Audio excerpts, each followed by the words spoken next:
Assalamualaikum warahmatullahi wabarakatuh. Perkenalkan, kami dari kelompok 5 yang beranggotakan yaitu saya sendiri, yaitu Muhammad Arifuddin, dan rekan saya Muhammad Arif Mujaki. Kami akan mempresentasikan salah satu materi dalam mata kuliah auditing 2, yaitu pengujian substantif terhadap investasi.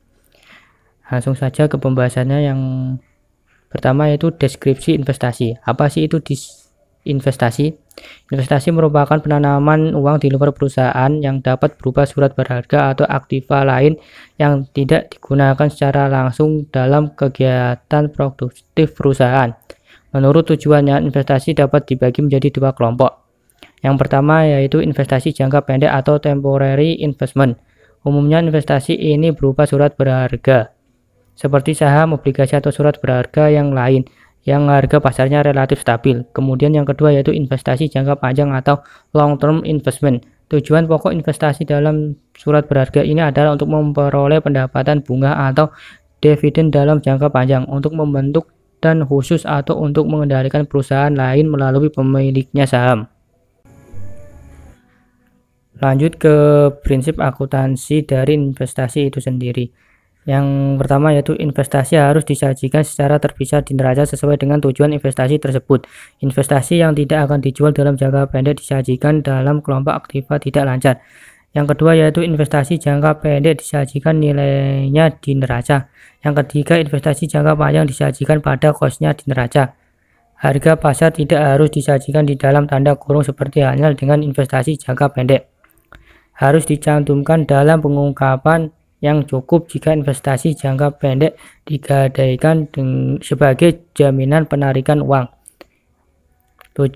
Prinsip yang kelima, investasi dalam perusahaan afiliasi dan dalam non-consolidated subsidiary companies harus disajikan secara terpisah.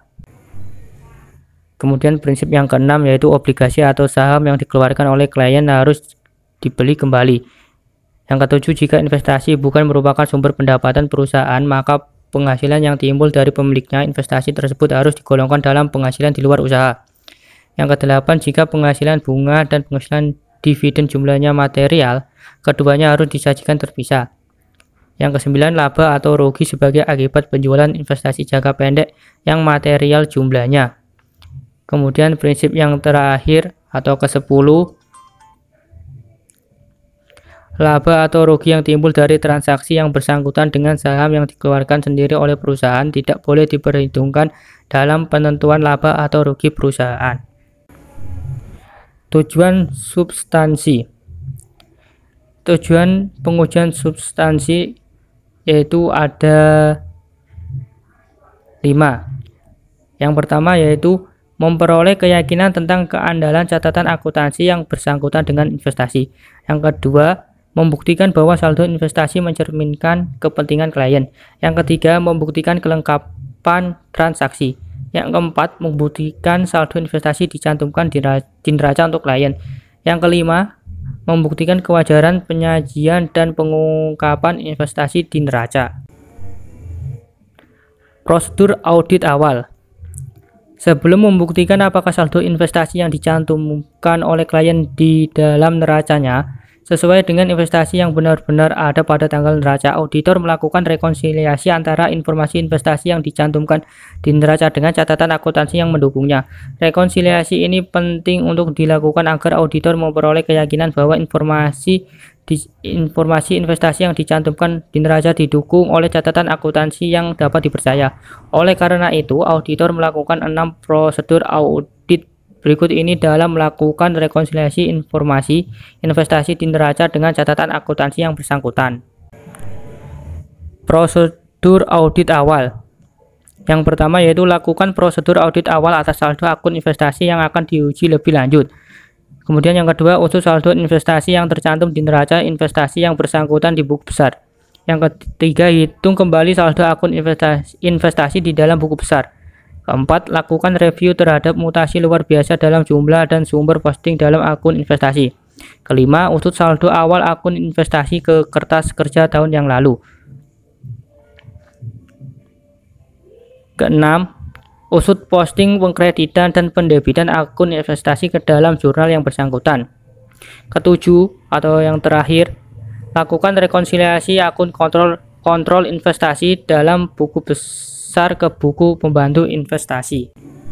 Untuk penjelasan materi selanjutnya akan dijelaskan oleh rekan saya yaitu Mas Haris Mujaki.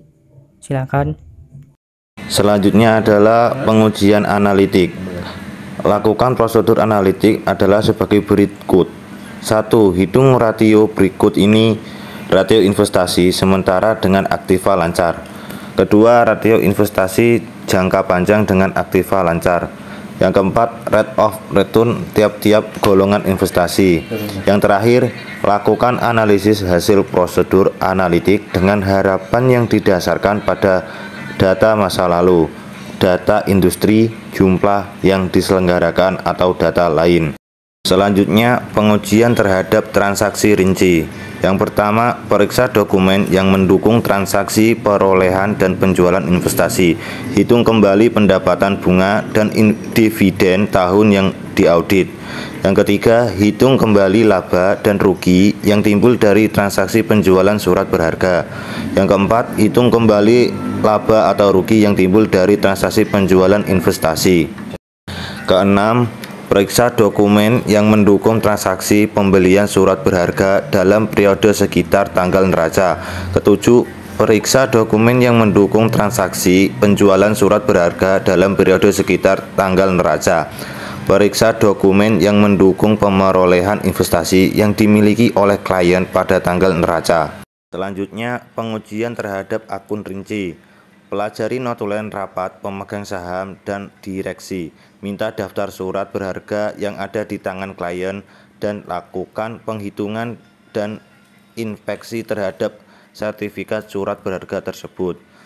Kirimkan konfirmasi tentang surat berharga milik klien yang berada di tangan pihak lain. Lakukan rekonsiliasi antara surat berharga yang dihitung dengan hasil konfirmasi dan jumlah yang disajikan di neraca. Lakukan inspeksi dan pemeriksaan terhadap polis asuransi surat berharga. Selanjutnya, minta informasi mengenai surat berharga yang disajikan jaminan penarikan utang. Bandingkan metode penilaian investasi yang digunakan oleh klien dengan prinsip akuntansi berterima umum di Indonesia. Bandingkan nilai investasi dengan harga pasar surat berharga. Selanjutnya, verifikasi penyajian dan pengungkapan. Yang pertama, periksa klasifikasi surat berharga sebagai investasi sementara dan investasi jangka panjang.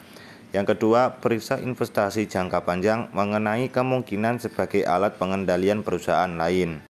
Terima kasih. Apabila ada pertanyaan yang mau ditanyakan, silakan bertanya.